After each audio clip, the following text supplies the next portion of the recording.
ನಮಸ್ಕಾರ ಎಲ್ರಿಗೂ, ನಾನು ನಿಮ್ಮ ಈಶ್ವರೀಶು. ಫಸ್ಟ್ ಡೇ ನಮ್ಮ ಮೋಟು ಪತ್ಲು ಅವರು ಸ್ಕೂಲಿಗೆ ಹೋಗ್ತಾ ಇದ್ದಾರೆ. ಇಷ್ಟೇ ದಿನ ನಮ್ಮೂರಲ್ಲೇ ಕಾನ್ವೆಂಟಿಗೆ ಹೋಗ್ತಾ ಇದ್ರು. ಇವಾಗ ಪೇಸ್ ಸ್ಕೂಲಿಗೆ ಹಾಕಿದೀವಿ.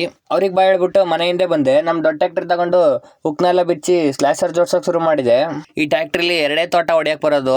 ಮಳೆ ಬರುತ್ತೆ ಅಂತ ಹೇಳಿ ಈ ಟ್ರ್ಯಾಕ್ಟ್ರಿನೂ ಜೋಡಿಸ್ಕೊಂಡಿದ್ದೀನಿ, ಸ್ವಲ್ಪ ಬೇಗ ಆಗಲಿ ಅಂತ ಹೇಳಿ. ಈಗ ಹೊಡಿತಾ ಇರೋ ತೋಟ ಮತ್ತೆ ಇನ್ನೊಂದು ತೋಟ ಇದೆ, ಆ ಎರಡೇ ತೋಟದಲ್ಲಿ ಮಾತ್ರ ಈ ಟ್ರ್ಯಾಕ್ಟರ್ ಹೋಗೋದು. ಈ ತೋಟ ಟ್ರ್ಯಾಕ್ಟರ್ ಹೊಡಿಬೇಕಾದ್ರೆ ಅಡಕೆ ಮರಗಳೆಲ್ಲ ಬಿದ್ದಿದ್ವು, ಅದಕ್ಕೆ ಮಿಷಿನ್ ತರೋಣ ಅಂತ ಹೊರಟೆ. ಮಿಷಿನ್ ನೋಡಿದ್ರೆ ಆವಾಗಲೇ ಕೈ ಕೊಟ್ಬಿಡ್ತು. ಟ್ರ್ಯಾಕ್ಟರ್ ಹೊಡಿಸಿದ್ರಿಂದ ನಮಗೆ ಬೇಗ ಕೆಲಸ ಆಗ್ಬೇಕಾಗಿತ್ತು, ಅದಕ್ಕೆ ಕ್ಯಾಂಪಲ್ಲಿ ರವಣ್ಣಗೆ ಹೇಳಿದ್ವಿ ಮರ ಕೊಯ್ಲಿಕ್ಕೆ. ಇವಾಗೇನೋ ಜಟ್ ಮುರಿತು ಅಂತ ಸುಮ್ಮನೆ ಆಗ್ಬಿಡ್ತೀವಿ. ನೆಕ್ಸ್ಟ್ ನೀರು ಬಿಡ್ಬೇಕಾದ್ರೆ ಇರೋದು ಹಬ್ಬ. ಮುರಿದ್ರೆ ಹಾಕೋಬಹುದು, ಆದ್ರೆ ಈ ತರ ವಾಲ್ಗಳು ಮುರಿದ್ರೆ ಸ್ವಲ್ಪ ಕಷ್ಟ ಹಾಕೊಳ್ಳೋದು. ಟ್ರ್ಯಾಕ್ಟರ್ ಹೊಡಿಬೇಕಾದ್ರೆ ಈ ತರ ವಾಲ್ಗಳು ಮುರಿದ್ಬಿಟ್ರೆ ಟ್ರ್ಯಾಕ್ಟರ್ ಹೊಡಿಯಕ್ಕೆ ಮನ್ಸಿರಲ್ಲ. ಜಾಸ್ತಿ ಹುಲ್ ಬೆಳ್ಕೊಂಡಿರೋದ್ರಿಂದ ವಾಲ್ಗಳು ಮತ್ತೆ ಜಟ್ಗಳು ಕಾಣಲ್ಲ. ಈಗಾಗಲೇ 3 ವಾಲು ಮತ್ತೆ 10 ಜಟ್ಟು ಮುರಿದಿದೀವಿ. ಇವೆರಡು ಟ್ರ್ಯಾಕ್ಟರ್ ಹಿಡ್ಕೊಂಡೆ ಬೆಳಗಿಂದ ಸಂಜೆ ತನಕ ಆಗಿತ್ತೆ. ಬರೀ ಸಣ್ಣ ಟ್ರ್ಯಾಕ್ಟರ್ಗೆ ಹೊಡೆಯೋದಾಗಿದ್ರೆ 3 ದಿವಸ ಬೇಕಾಗಿತ್ತೇನೋ.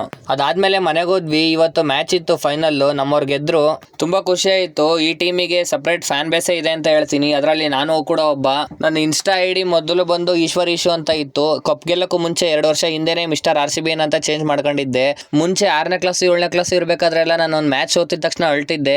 ಇದು ಇವಾಗ ಎಲ್ಲ ನೆನಪಾಯ್ತು.